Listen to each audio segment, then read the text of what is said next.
Halo Sobat Manhwa, karena konten Raja Rune sedang hiatus, maka admin akan menceritakan manhwa yang berjudul Kultivasi di Dunia Cermin, part yang pertama.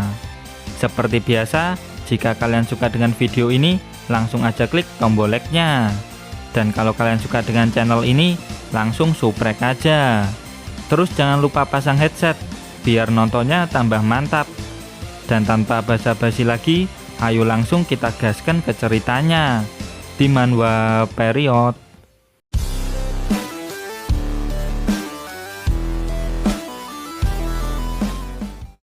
...520 tahun yang lalu, dunia berada dalam kekacauan. Hukum energi berubah. Semua teknologi yang sudah dibangun susah payah sama umat manusia, semuanya runtuh. Setelah semua runtuh, seperti biasa, kayak manhwa lain, energi kultivasi menjadi sangat populer dan wajib untuk setiap karakter yang ada di manhwa. Teknik kultivasi, seni bela diri, menjadi harapan bagi umat manusia untuk bertahan hidup. Lalu panel berpindah ke Akademi Seni Bela Diri Hailan di wilayah Xingyao. Seni bela diri adalah dasar dari segalanya. Jika kalian terus berlatih dengan keras, maka di masa depan nanti kalian akan menjadi seorang ahli seni bela diri, teriak seorang suhu di sana. Lalu suhu menunjukkan seni bela diri 18 bentuk penempaan gerakan yang pertama. Kenapa kita belajar teknik bocil? Aku belajar teknik ini pas umurku masih 4 tahun. Aku malah sejak masih di dalam kandungan. Begitulah ucap bocil kematian di sana. Bocil kematian brengsek, umpat suhu dalam hati. Kemudian suhu menyadari sesuatu. Ada seorang bocil yang berlatih dengan sangat serius. Namanya adalah Feng Yun. Dia adalah anak yatim piatu. Dia tidak pernah belajar seni bela diri. Kenapa dia begitu serius? Batin suhu. Untuk bocil ampas sepertimu, percuma saja meskipun kau berlatih serius, imbuh suhu dalam hati. Woi kalian bocil kelas 1, kalau kalian tidak serius, maka akan kuhukum push up 180 kali, teriak suhu. Mendengar itu, para bocil kematian pun langsung minta maaf. Lalu terlihat Feng Yun yang masih terus berlatih dengan serius. Dari kejauhan, suhu tidak berekspektasi tinggi sama Feng Yun. Soalnya Feng Yun ini tidak punya sokongan orang hebat. Terus inti dari latihan ini adalah untuk menurunkan pusat gravitasi. Setelah latihan ini, suhu akan membubarkan kelasnya. Suhu sialan, dia menjelaskan semuanya dengan cepat. Aku sampai nggak paham, batin Feng Yun. Kalau belajar seni bela diri ini doang, aku tidak akan pernah bertambah kuat. Terus di mana kekuatan aneh yang selalu menghampiri mereka yang terisekai ke dunia lain? Imbuh Feng Yun dalam hati. Yap, Feng Yun adalah orang yang terisekai ke dunia kultivasi. Sebelumnya dia hanyalah seorang siswa biasa sama seperti kalian. Dia dikirim ke isekai bukan karena ditabrak truk atau yang lainnya, tapi karena kekuatan aneh dari liontin cermin yang dia kenakan. Meskipun di dunia sebelumnya dia sangat menggemari seni bela diri, tapi itu tidak menolongnya di dunia ini. Dirinya yang belajar teknik bocil setelah masuk akademi membuatnya merasa insecure. Kampret, ini nggak ada bedanya sama senam. Meskipun aku berlatih teknik ini selama 1000 tahun, juga bakal percuma, batin Feng Yun. Lalu para bocil kematian dikejutkan sama kemunculan seorang murid senior di akademi itu. Murid itu adalah Lin Qiang, jenius pertama dari Akademi Hailan. Setelah lulus nanti, dirinya akan masuk ke Akademi Xingyao yang terletak di pusat kota. Lin Qiang sudah berusia 19 tahun. Dari kecil, dia sudah mendapatkan dukungan sumber daya dari keluarganya, sehingga bisa menjadi sekuat sekarang. Jika sampai di umur 30 tahun aku belum mencapai level orang itu, maka aku bisa dikeluarkan dari Akademi Hailan, batin Feng Yun. Saat Lin Qiang melewati Feng Yun, tiba-tiba muncul notifikasi yang mengatakan kalau ruang cermin telah dibuat. Fungsi proyeksi tanpa akhir diaktifkan. Kemudian liontin cermin Feng Yun menyala. Setelah itu, dirinya berpindah ke sebuah dimensi yang tidak dia ketahui. Muncul notifikasi jika target proyeksi sudah ditentukan, yaitu Lin Qiang. Sistem bertanya, "Apa kau yakin?" "Tentu saja yakin," ucap Feng Yun. Tiba-tiba ada cahaya menyilaukan di depan matanya. "Apaan tunjir?"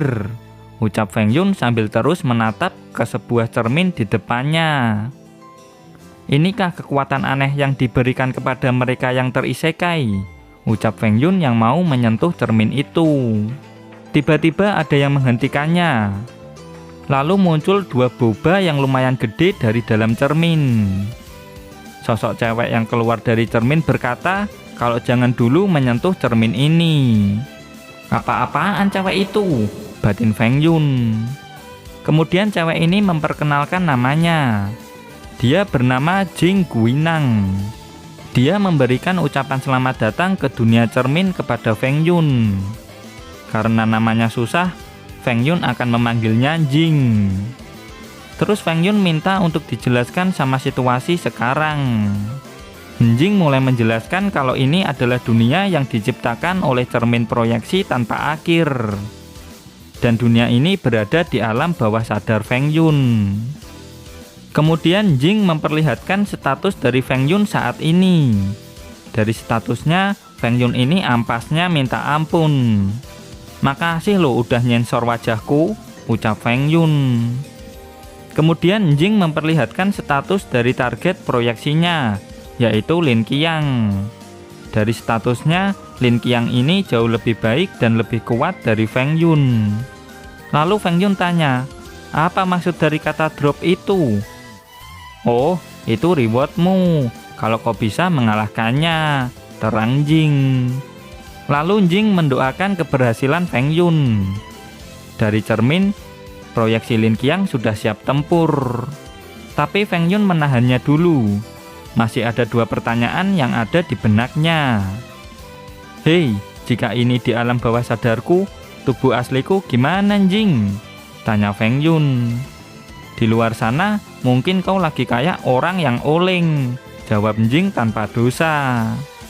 "Di masa depan, kau harus membiasakan diri untuk multitasking," imbuhnya. Pertanyaan kedua, apakah Feng Yun akan mati jika dirinya kalah? Lalu Jing menjawab, "Kau tidak mati, tapi kau tetap bisa merasakan rasa sakitnya. Sebenarnya kau juga bisa mengatur tingkat kultivasinya. Sesuaikan aja sama kultivasimu," terang Jing. Akhirnya Feng Yun memutuskan untuk menurunkan tingkat kultivasinya agar seimbang dengannya. Tiba-tiba ada bapak-bapak yang ngomong, "Apa serunya main di mode easy?" ucap si bapak. "Game ini sulit loh Pak," ucap Feng Yun bocil. Lalu si bapak menerangkan kalau semakin sulit game, maka akan semakin seru, dan Feng Yun akan semakin jago. Feng Yun yang mengingat kata-kata ayahnya akhirnya mengurungkan niatnya untuk menurunkan tingkat kultivasinya. "Nah, itu baru benar. Sekarang lawan dia anakku," teriak Jing sambil bercosplay menjadi bapaknya Feng Yun. "Kampret lu Jing, gak usah cosplay jadi bapakku. Sesuaikan tingkat kultivasinya denganku sekarang juga," teriak Feng Yun. Iya, ucap Jing yang kepalanya udah benjol. Lalu Jing mengingatkan kalau meskipun tingkat kultivasinya sama, Lin Qiang masih lebih baik dari Feng Yun. Setelah itu, Feng Yun bersiap melawan proyeksinya Lin Qiang. Tunggu, dia kan bawa pedang ya?" ucap Feng Yun. "Rasakan ini, ilmu pedang danseng," teriak Lin Qiang. Dan sering, Feng Yun langsung kabur sekuat tenaga sambil mengumpat ke Jing. Jing lupa kalau dia bisa mengeset tempat di ruang cermin ini. Dia pun mengubah tempat pertarungan Feng Yun menjadi hutan belantara.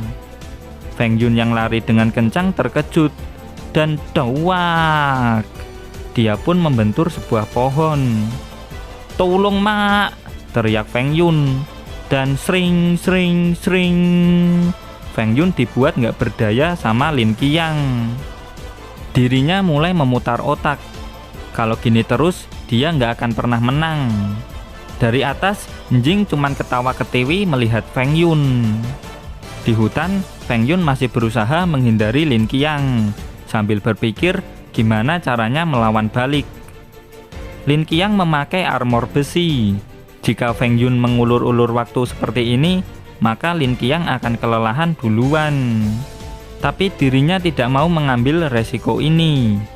Dia lebih memilih menyerang bagian tubuh Lin Qiang yang tidak terlindungi sama armor besi. Tendangan maut pun dilesatkan, tapi dengan mudah Lin Qiang menghindarinya. Kemudian Lin Qiang melakukan serangan counter. Dengan taktiknya, Feng Yun memegang kaki Lin Qiang dan dawas. Lin Qiang di smackdown sama Feng Yun. Kemudian Feng Yun menginjaknya. Dengan sebuah batu besar, dia mengakhiri pertarungan ini dengan kemenangan. Jing pun turun dan memberikan ucapan selamat. Terus Feng Yun tanya, "Mana hadiah dropnya?" "Hadiahnya adalah ciuman cinta dariku," ucap Jing dengan centil. Mendengar itu, Feng Yun langsung kecewa. Lalu muncul notifikasi.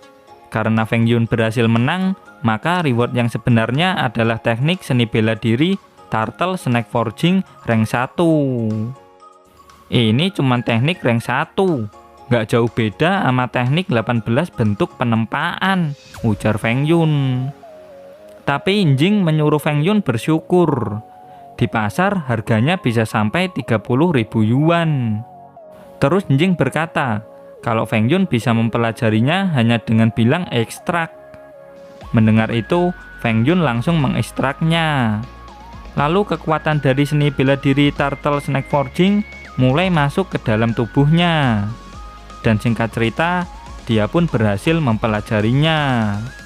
"Hurra!" teriak Feng Yun sambil mencoba pukulannya. "Yes, aku udah OP," ucap Feng Yun. "OP gundulmu, kau tetap harus mempraktekannya di dunia nyata. Sekarang fokus dan alihkan perhatianmu, maka kau akan kembali ke dunia nyata," ucap Jing. Kemudian Feng Yun mulai sadar. Di depannya udah ada si Suhu dengan muka yang menyeramkan. "Setan!" teriak Feng Yun. Kemudian Suhu tanya, kenapa Feng Yun diam aja waktu teman-teman yang lain udah pada pergi. Feng Yun beralasan kalau dia lagi mencerna pelajaran dari Suhu. Lalu Suhu menyuruh Feng Yun untuk segera pulang, karena sebentar lagi para Suhu akan mengadakan pertemuan. Feng Yun pun langsung pergi meninggalkan ruang latihan. Si Suhu ini mengejek usaha Feng Yun. Terus garis depan umat manusia udah kalah. Pertemuan nanti akan membahas mengenai tes untuk para murid di akademi. Kalau sampai nggak lulus, maka Feng Yun akan dikeluarkan dari akademi. Lalu di dalam KRL, Feng Yun sedang berdesak-desakan dengan tante-tante. Singkat cerita, Feng Yun udah nyampe rumahnya di komplek perumahan Suguang. "Loh, Feng Yun kok udah pulang? Kok nggak buat masalah di akademi kan?" ucap seorang cewek yang tiba-tiba membukakan pintu. Cewek ini bernama Xiaolan. Lalu Feng Yun berkata kalau para Suhu ada rapat, jadinya akademi pulang lebih awal. Terus Xiaolan pulang lebih awal karena anaknya Suhu di kelasnya ada yang meninggal di peperangan. Anak cewek itu cantik juga, tapi masih cantikan aku. Begitulah komentar Jing dari ruang cermin. Karena mereka berdua pulang awal dan belum ada makanan, Xiaolan akan memasak rendang babi kesukaan Feng Yun. Rendang babi adalah makanan mewah bagi orang biasa kayak Feng Yun. Dirinya yang udah kelaparan langsung melahap masakan Xiaolan. Melihat Feng Yun makan dengan lahap, membuat Xiaolan senang. Biarkan aku memakannya juga, kampret, ujar Jing dari ruang cermin. Enak ya hidup di luar sana, ujar Jing yang langsung mematikan layar CCTV-nya. Setelah itu panel berpindah ke ruang cermin. Dan tawas, Feng Yun menghantam proyeksi Lin Qiang. Percobaan ke-25, Feng Yun kalah dari Lin Qiang. Percobaan ke-44, Feng Yun berhasil mengalahkan Lin Qiang. Percobaan ke-52, Feng Yun juga berhasil mengalahkan Lin Qiang. Rekornya saat ini adalah 24 kemenangan dan 57 kekalahan. Gitu aja udah letoy. Padahal kultivasi Lin Qiang baru kutingkatkan sedikit, ucap Jing. Sedikit gundulmu, sebenarnya kau mau menyiksaku karena nggak ku kasih rendang babinya kan? Teriak Feng Yun. Mereka berdua pun terlibat pertengkaran yang nggak penting. Lalu Jing ingat kalau Feng Yun dapat drop sebuah pil saat melawan Lin Qiang tadi. Jing menerangkan kalau sebotol pil ini adalah pil Qi darah kelas 1. Di dalam botol itu ada 10 biji. Jika di pasar, harganya 3.000 yuan. Dengan mengkonsumsi pil ini, seharusnya Feng Yun bisa naik tingkat. Lalu panel menjelaskan, pil Qi darah bisa disempurnakan dengan mencampur bahan-bahan langka lainnya. Pil ini mengandung vitalitas dan merupakan obat mujarab untuk kultivasi. Jing menyarankan untuk mencari tempat sepi buat berlatih teknik turtle snake forging dengan menggunakan obat ini. Ternyata Feng Yun juga dapat sebuah skin baju biasa. Kemudian di dunia nyata, Xiaolan lagi nguping di kamarnya Feng Yun. Kalau orang lagi kultivasi memang nggak bisa diganggu, tapi ini udah lama banget. Dia nggak lagi berbuat yang aneh-aneh kan di dalam kamar, batin Xiaolan. Tiba-tiba Feng Yun keluar dari kamarnya. Dia kecapean gara-gara terlalu banyak melawan Lin Qiang. Setidaknya dia harus membagi waktu untuk berkultivasi di dunia nyata. Jing ternyata terus memantauku dari CCTV di ruang cermin. Terus katanya dia mematikan CCTV saat aku mandi, batin Feng Yun. Beri aku privasi, dasar brengsek, umpat Feng Yun. Mendengar itu, Xiaolan yang berada di balik pintu langsung meminta maaf. Melihat Xiaolan, Feng Yun langsung terkejut. Xiaolan bilang kalau dia nggak bermaksud mengganggu Feng Yun. Dia cuman khawatir. Feng Yun langsung menjelaskan kalau kata-katanya barusan tidak ditujukan buat Xiaolan, tapi buat stalker yang sedang ada di dunia lain. Dengan tersenyum, Xiaolan memberikan bekal makanan ke Feng Yun dan mengingatkan untuk jangan sampai lupa memakannya. Anjir lah, dia pasti menyukai pemilik asli dari tubuh ini, batin Feng Yun. Singkat cerita, Feng Yun udah tiba di sebuah taman kota yang sepi orang. Feng Yun bolos kelas siang. Kalau nggak bolos, waktu longgarnya cuman malam hari. Dan kalau malam-malam keluar itu akan malah terlihat mencurigakan. Jadi nggak ada pilihan lain selain colut. Lalu Feng Yun mulai mengeluarkan botol pilnya. Nggak pakai lama, dia langsung menelan pil seharga 3.000 yuan itu. Kultivasi pun dimulai. Feng Yun mulai menyempurnakan teknik turtle snake forging-nya. Singkat cerita, 9 hari sudah berlalu. Akhirnya dia benar-benar menyempurnakan teknik itu. Sekarang Feng Yun berhasil mengambil langkah awal di dalam dunia kultivasi. Saat ini dirinya sudah berada di tingkat pemula martial art. Dan sekarang pil seharga 3.000 yuan tinggal tersisa 1 doang. Dengan semangat 45, Feng Yun mau pulang dan berlatih lagi di ruang cermin. Dan hurra! Duel melawan Lin Qiang untuk yang kesekian kalinya dimulai kembali. Dengan iseng, Jing menaikkan tingkat kultivasi Lin Qiang ke tingkat menengah. Kayaknya si Jing meningkatkan kultivasi Lin Qiang lagi. Tapi nggak apa-apa, akan kutunjukkan kalau aku tetap akan bisa menang, batin Feng Yun. Kecepatan dan kekuatan Feng Yun masih kalah. Tapi saat ada celah, Feng Yun berhasil mengalahkan Lin Qiang dengan menyerangnya tepat di bagian leher. Lalu notifikasi muncul. Feng Yun mendapat reward langka, yaitu teknik bela diri New Sword Jue. Nggak pakai lama, Feng Yun langsung mengekstraknya. Teknik pedang Jue mulai masuk ke dalam otaknya. Pengalaman latihan selama bertahun-tahun mulai masuk juga ke dalam otaknya. Inikah pengalaman yang menghabiskan waktu bertahun-tahun untuk mempelajari teknik pedang? Batin Feng Yun. Dengan sumpitnya, Feng Yun mencoba teknik New Sword Jue. Dan sring, kedua sumpitnya langsung rusak. Tanpa pedang, skill ini tidak bisa maksimal. Feng Yun merasa kalau sekarang dirinya sudah lebih kuat dari Lin Qiang.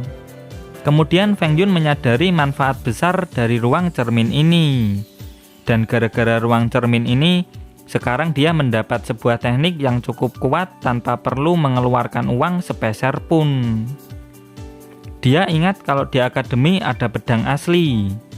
Jadi dia akan mencoba teknik pedang ini di part selanjutnya. Dan terima kasih buat kalian yang selalu hadir dan komen di setiap video admin. Terus dukung channel ini dengan cara like, comment, subscribe. Dan jangan lupa kultivasikan loncengnya juga.